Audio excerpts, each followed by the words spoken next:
बिस्मिल्लाहिर्रहमानिर्रहीम। गैर कानूनी कब्ज़ा जायदाद के हवाले से हमने क्रिमिनल जो रेमेडी है special law illegal disposition act 2005 के तहत डिस्कस की। कुछ दोस्तों के साथ सिविल रेमेडीज़ के हवाले से काफ़ी अर्सा पहले कुछ गपशप हुई थी। मैंने कहा कि अपने तमाम दोस्तों के साथ सिविल रेमेडीज़ जो कि कोई भी शख्स जिसको गैर कानूनी तौर पर उसकी जायदाद से बेदखल कर दिया जाए तो कौन कौन सी सिविल रेमेडीज़ को अवेल कर सकता है, इस पे कुछ बात की जाए। याद रखिएगा कि अगर कोई शख्स गैर मनकूला इमूवेबल प्रॉपर्टी से उसकी रजामंदी के बगैर कानूनी तरीक़ाकार की बिल्कुल अगेंस्ट बेदखल कर दिया जाता है तो वो शख्स या कोई और शख्स को जो उसकी मार्फत उस कब्ज़ा की मार्फत दावेदार हो वो स्पेसिफिक रिलीफ एक्ट 1877 की सेक्शन 9 के तहत जायदाद का कब्ज़ा वापस ले सकता है, बावजूद इसके कि दावे में कोई और हकीकत आ जाए। चूँकि वो काबिज़ था, उसके कब्ज़े में मुदाखलत की गई, उसको गैर कानूनी तरीक़ेकार से बेदखल कर दिया गया। याद रखिएगा कि सेक्शन 9 स्पेसिफिक रिलीफ एक्ट 1877 के ऊपर हम पहले भी बात कर चुके। अगर आप यूट्यूब पे possession through section 9 specific relief act 1877 by Salim Yakub search मारेंगे तो वो आ जाएगा। उस पर हमने पहले भी काफ़ी साल पहले इस पर डिस्कशन भी की थी। बुनियादी तौर पे फिर बात जहन में आ गई कि ये लेक्चर नहीं है, ये गपशप है, जस्ट एक नॉर्मल गपशप। नाम सिर्फ लेक्चर का इस वजह से कि सर्च करने में आसानी रहे। देखें, साल पहले की गपशप अब आप सर्च कर सकेंगे, सेक्शन 9 स्पेसिफिक रिलीफ एक्ट 1877 की। और अगर वहाँ पे मैं लिखता कि लॉ गोसिप तो फिर सर्च करना मुश्किल हो जाना था। इसलिए बड़े मजबूरी, कई दोस्तों को बुरा भी लगता है कि यार ये बंदा गपशप लगाता है और लेक्चर का नाम देता है लेक्चर। में ये हैसियत क्या, मैं तो अपने बेड पे बैठा हूँ, छुट्टी का दिन एंजॉय कर रहा हूँ। तो बात चल रही थी सेक्शन 9 स्पेसिफिक रिलीफ एक्ट 1877 की कि किसी शख्स की ऐसी जायदाद पर अपना हक साबित करना और कब्जा दोबारा हासिल करने के लिए कोई चीज़ इस पे को मना नहीं करती।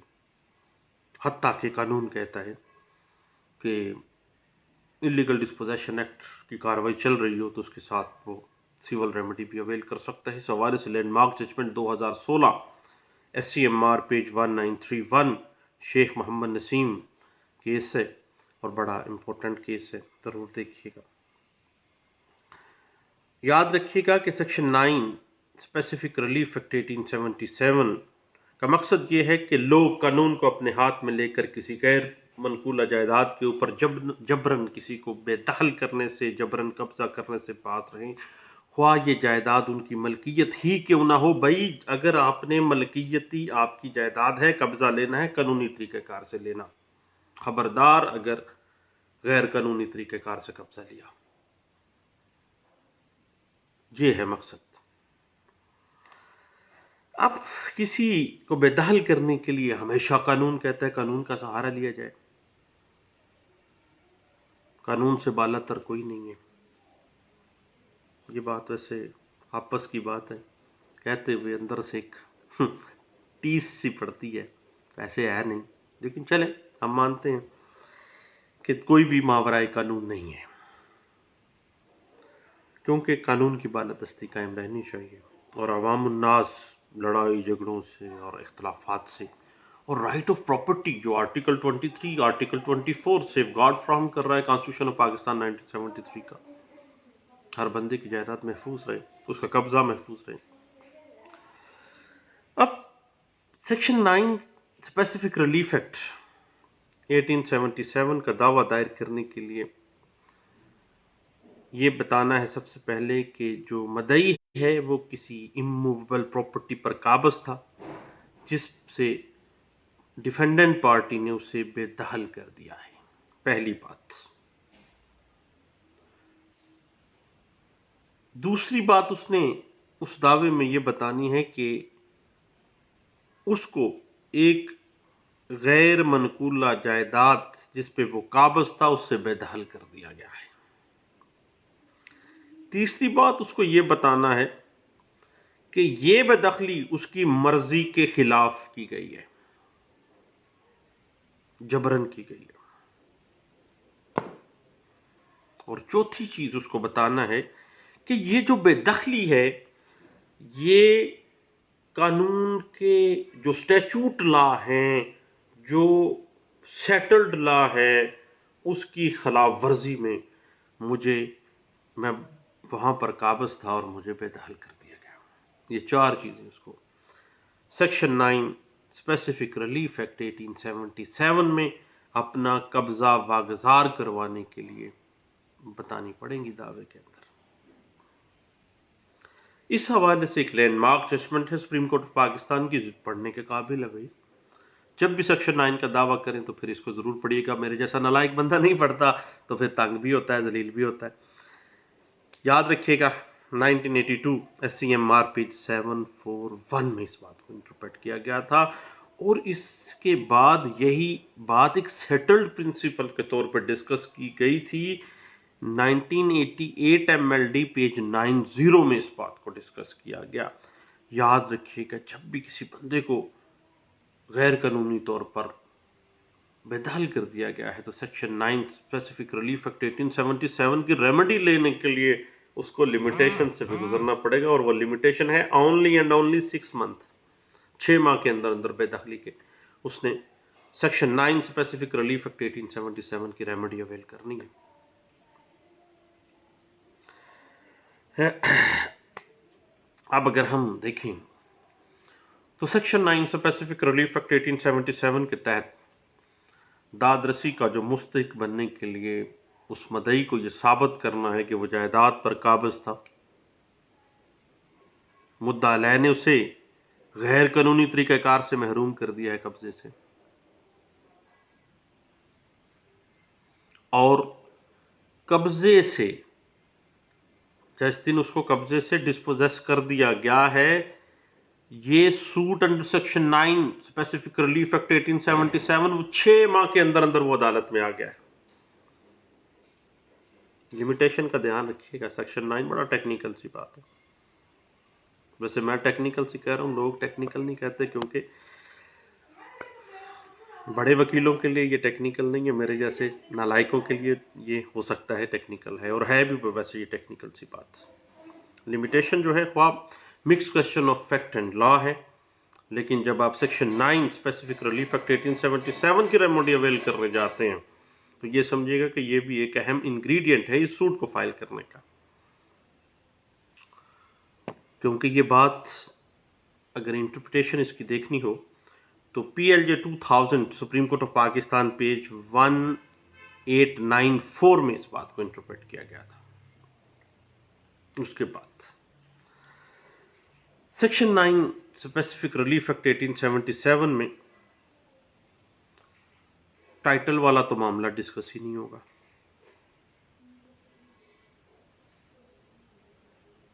और ना ही टाइटल की डिटेल में जाना है।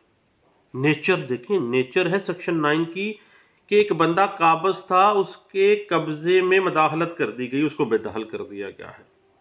अब टाइटल का मामला सेक्शन 9 में डिस्कस नहीं करना भाई, ये नेचर है इस सूट की। हत्ता कि मैं फर्ज करें एक गैर मनकूला जायदाद पर कानूनी काबज नहीं हूं, असली मालिक आके मुझे, जिसके पास टाइटल है उस प्रॉपर्टी का, मुझे बेदखल कर दे, बेदखल करे डंडे मार के, क्या वो कर सकता है ऐसे? Section 9 specific relief act 1877 civil remedy में उसको बार कर रहा है, ना भाई तुम ऐसा नहीं कर सकते। तुम डंडे मार के किसी को बेदखल नहीं कर सकते। उसके लिए कानून का सहारा लेना पड़ेगा आपको, बेदखली में जाओ भाई।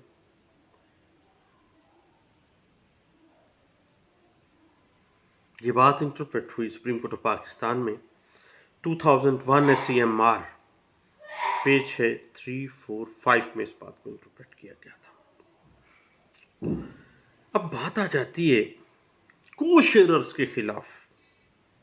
शरीक खाता एक ही खाते के मुख्तलिफ पार्टनर्स जैसे होते हैं, इस तरह शरीक होते हैं। अब एक शरीक मालक जो कब्जा रखता है उसको दूसरा शरीक मालक कब्जे से महरूम नहीं कर सकता, क्योंकि अगर वो ऐसा करना चाहता है तो कानून कहता है उसको पार्टीशन सूट फाइल करना होगा या स्पेसिफिक रिलीफ एक्ट सेक्शन 9 के तहत अपने कब्जा के लिए सूट फाइल करना होगा। तो उसके पास दो रेमेडीज हैं को शेयरर के खिलाफ। इस बात को इंटरप्रेट किया गया था 2001 CLC पेज है 1211 में। उसके बाद किरायादारी का जो मामला है उसमें बाज़ औक़ात दुकानदार को गैर कानूनी तौर पर मालिक आके बेदखल कर जाते हैं। तो भाई लाहौर हाई कोर्ट में इस बात को डिस्कस किया गया। उन्होंने कहा कि भाई गैर कानूनी तौर पर किसी दुकानदार को बेदखल नहीं किया जाएगा, कानूनी तरीक़ेकार से बेदखली करवानी है आपने रेंट कंट्रोलर के पास जाके। अगर किसी को गैर कानूनी बेदखल किया गया देन वो कब्जा वापस ले सकता है। और ये लाहौर हाई कोर्ट में बाकायदा तौर पर दुकानों का कब्जा वापस दिलवाया गया था असल मालकान के खिलाफ। ये बात इंटरप्रेट हुई, बड़ा लैंडमार्क जजमेंट है ये। PLD 2000 Lahore high court page 101 में इस बात को डिस्कस किया गया था। उसके बाद एक बड़ा इंटरेस्टिंग सा केस आता है। पाकिस्तान आर्मी के एक ब्रिगेडियर साहब ने गैर कानूनी तरीके से अलाटमेंट करवा ली।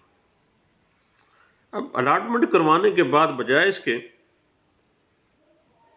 इसके कि वो बंदा गैर कानूनी अलाटमेंट करवा ली है, वो बंदा बाकायदा पोजेशन लेगा, कानूनी तरीक़ेकार से लेगा। और कानून उसको इजाज़त तो नहीं दे रहा कि भाई जो बंदा पहले काबिज है उसको गैर कानूनी तरीके से बेदखल कर दो। कर दिया साहब ने, ब्रिगेडियर थे आर्मी में, लेकिन फिर कानून हरकत में आया। सेक्शन 9 स्पेसिफिक रिलीफ एक्ट की रेमेडी अवेल की। अलबत्ता टाइम तो लगा उस बेचारे को, जलील ख्वार तो हुआ होगा, लेकिन कब्जा वापस मिल गया उसको। और ये बात इंटरप्रेट हुई थी NLR 2004 revenue supreme court of Pakistan का ये फैसला पेज 122 में इस बात को डिस्कस किया गया था। अब बात आ जाती है राइट ऑफ प्रॉपर्टी। एक अहम हक है, यानी कानून कहता है कि पाकिस्तान का हर शहरी प्रॉपर्टी रख सकता है, यूज़ कर सकता है, उसको डिस्पोज ऑफ कर सकता है और उसको सेफ गार्ड हासिल है। आर्टिकल 23-24 ये कह रहा है। लेकिन आर्टिकल 4 कॉन्स्टिट्यूशन ऑफ पाकिस्तान 1973 जो है वो कहता है कि हर शहरी की आज़ादी, उसकी इज़्ज़त, उसकी शोहरत और उसका जो रोज़ी रोटी है, उसकी जो जायदाद है, माल है, वो बहुत अहम है। और किसी भी ओहदेदार को, किसी गवर्नमेंट की अथॉरिटी को ये हक हासिल नहीं है कि वो कोई ऐसा कदम उठाए जिसकी वजह से कानून पशे-पुस्त चला जाए और लोग ज़लीलो ख्वार हो जाएं, उनकी आज़ादी स्टेक पे लग जाए, उनकी जायदादें स्टेक पे लग जाएं, उनकी इज़्ज़तें स्टेक पे लग जाएं। हर शहरी को कानून तहफ़्फ़ुज़ दे रहा है। अब मुतनाज़िया प्रॉपर्टी अगर है, बाज़ औक़ात ये LDA कहता है कि जी मेरी प्रॉपर्टी है, तो भाई सरकारी मुलाजिम कभी किसी को गैर कानूनी तरीके से बेदखल नहीं कर सकता। कानून का सहारा लेना होगा उसको बाकायदा तौर पर। अगर वो गैर कानूनी तौर पर किसी शख्स को सरकारी एहलकार इस बात की अपील लेके कि ये तो LDA की ज़मीन है, ये तो GDA की, ये तो पंजाब गवर्नमेंट की ज़मीन है जनाब, अब उसको भगा देते हैं पुलिस ले जाके, तो वो बंदा सेक्शन 9 स्पेसिफिक रिलीफ एक्ट 1877 की अगर रेमेडी अवेल करके कब्जा वापस ले सकता है, ख्वाह वो ज़मीन LDA के नाम पर होती है। वापस दिलाया गया था कब्जा, और इस बात को इंटरप्रेट किया गया PLD 2004 लाहौर हाई कोर्ट का फैसला और पेज 86 में, और यही बात एक सेटल्ड प्रिंसिपल का दर्जा हासिल कर गई कि भाई कभी किसी को गैर कानूनी तरीक़ेकार से उसकी ज़मीन से बेदखल नहीं किया जा सकता। अगर किया जाता है तो वो सेक्शन 9 स्पेसिफिक रिलीफ एक्ट की रेमेडी अवेल करेगा, बावजूद इसके कि उसका टाइटल नहीं है। टाइटल का क्वेश्चन सेक्शन 9 में नहीं लेना आपने। इस बात को इंटरप्रेट किया गया था 2000 YLR पेज 2163 में और 2000 YLR पेज 597 में। अब गैर कानूनी तरीक़ाकार से किसी की प्रॉपर्टी पे कब्जा कर लेना एक ऐसा घिनौना फेल है जिसकी क्रिमिनल जो रेमेडीज़ हैं उसके ऊपर हमने डिस्कशन तो की, और आज हम सिविल रेमेडीज़ के हवाले से कुछ बातें कर रहे हैं। और इस हवाले से आप लाजमी YouTube पे भी सर्च कीजिएगा, आपको वहाँ पे साल 2 साल पहले की कोई ना कोई मुझे याद है कि मैंने कुछ डिस्कशंस की थी, वो आपको मिल जाएंगी, उनको भी देख लीजिएगा। मज़ीद इस पे हम डिस्कस करते रहेंगे civil remedies for possession illegal dispossession के हवाले से सेक्शन 9 सेक्शन, उसके बाद 8 में जब ऑनरशिप एक बंदे के पास है तो फिर वो सेक्शन 9 के बजाय 8 में आएगा। और उसके अलावा मज़ीद जो रेमेडीज़ कानून हमें देता है हम डिस्कस करते रहेंगे।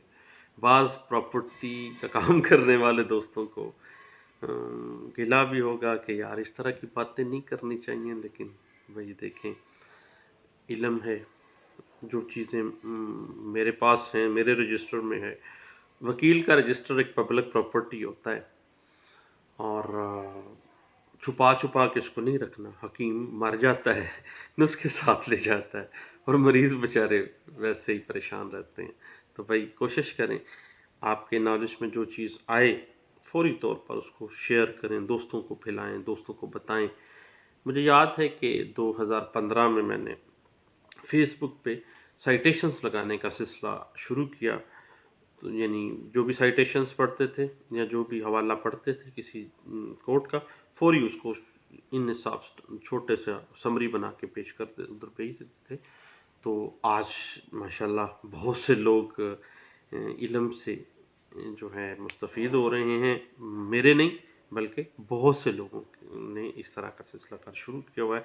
मैं आप दोस्तों से रिक्वेस्ट करता हूँ कि जो चीज़ का इल्म आपके पास है वो आपके पास इमानत है। कल को आपसे इस चीज़ का भी सवाल होगा। इल्म, दौलत, शोहरत अब बांटने से बढ़ती है। अल्लाह उसमें बरकत देते हैं। Thank you. अल्लाह हाफिज़।